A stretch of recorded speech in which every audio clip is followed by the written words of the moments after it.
नमस्कार। इस वीडियो में हम टाइलिंग या फिर जिसे हम इंग्लिश में टेस्लेशन कहते हैं उस पर चर्चा करेंगे।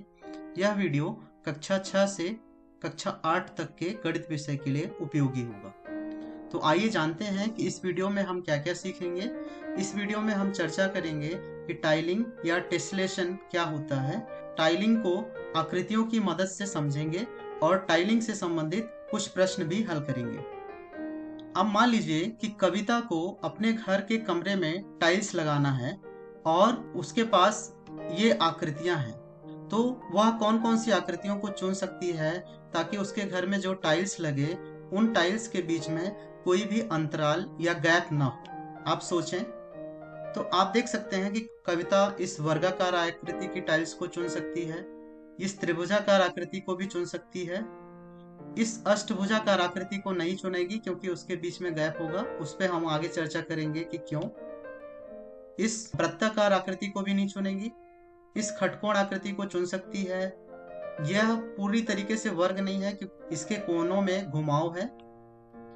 इस त्रिभुजाकार आकृति को चुन सकती है और इस आयताकार आकृति को भी चुन सकती है क्योंकि इन आकृतियों के कोने एक दूसरे में मिल जाते हैं, उनमें कोई अंतराल नहीं रह जाता है, इसलिए ये आकृतियां घर में टाइलिंग करने के लिए उपयोग में लाई जाती है। केवल कुछ आकृतियां ही बिना किसी अंतराल के एक समतल को भर सकती हैं।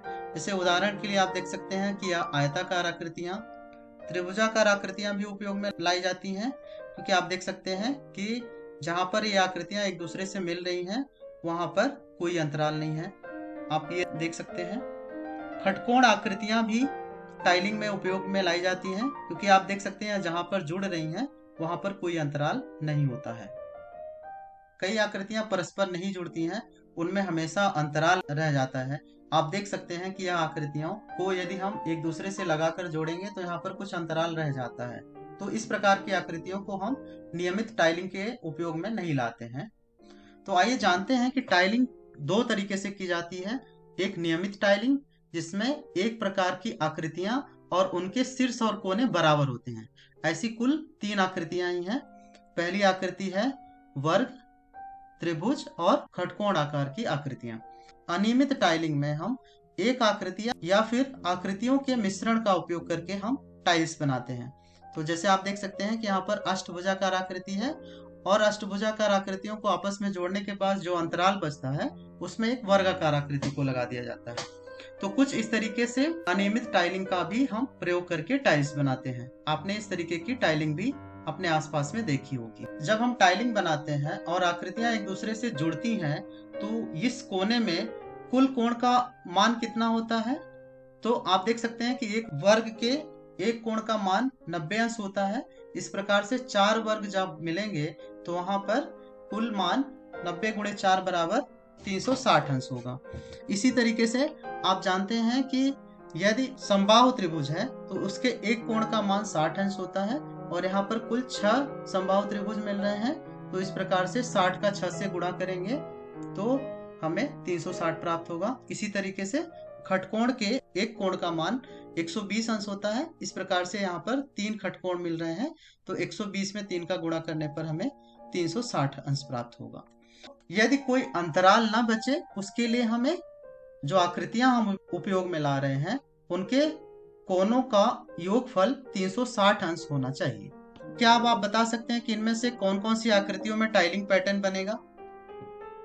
बिल्कुल ठीक। तो इस आकृति में टाइलिंग पैटर्न बनेगा, इसमें भी बनेगा। इस आकृति में टाइलिंग पैटर्न नहीं बनेगा क्योंकि यहाँ पर एक गैप दिख रहा है। इस आकृति में टाइलिंग पैटर्न बनेगा क्योंकि इन आकृतियों को जोड़ने पर हमें कोई भी गैप नहीं दिख रहा है। इस आकृति में भी टाइलिंग पैटर्न बन रहा है, इसमें नहीं बन रहा है, इसमें बन रहा है और इसमें नहीं बन रहा है। क्या हमें आकृतियों का टाइलिंग पैटर्न बनाने के लिए उनकी दिशा को बदलने की आवश्यकता होती है। बिल्कुल हाँ। या तो हम उनको प्रतिबिंबित करेंगे या फिर घुमाएंगे। तो हम 3 प्रकार के परिवर्तन करके आकृतियों का टाइलिंग बना सकते हैं। पहला, स्थान बदल करके। तो आप यहाँ पर देख सकते हैं कि इस आकृति में हम यदि स्थान बदलेंगे तो कुछ इस तरीके का एक टाइलिंग पैटर्न हमें दिखाई देगा। दूसरा तरीका है घुमाकर। आप यहाँ पर देख सकते हैं कि इन आकृतियों को यदि हम घुमाएंगे तो कुछ इस तरीके के टाइलिंग बनेगा। या फिर आकृतियों का प्रतिबिंब बनाकर और उनके स्थान को घुमाकर भी हम टाइलिंग पैटर्न बनाते हैं। तो कुछ इस तरीके से आप देख सकते हैं। अब आप वीडियो को थोड़ी समय रोककर अपने नोटबुक पर इस प्रकार की आकृतियों को बनाएं और उसमें टाइलिंग पैटर्न बनाने का प्रयास करें। अब आप अपने उत्तर का मिलान कर लें। यहाँ पर कुछ और प्रश्न दिए गए हैं, इनमें भी आप टाइलिंग पैटर्न बनाने का प्रयास करें। अब आप अपने उत्तर का मिलान कर लें। तो आज के वीडियो में हमने सीखा कि टाइलिंग क्या होती है। टाइलिंग को आकृतियों की मदद से हमने समझा, साथ ही साथ हमने टाइलिंग से संबंधित कुछ प्रश्न भी हल किए। अब आप अपने मित्र को निम्न प्रश्न का वर्णन करते हुए एक व्हाट्सएप संदेश लिखें। आपके लिए प्रश्न है, टाइलिंग या फिर टेस्लेशन क्या होती है। इस वीडियो में इतना ही। धन्यवाद।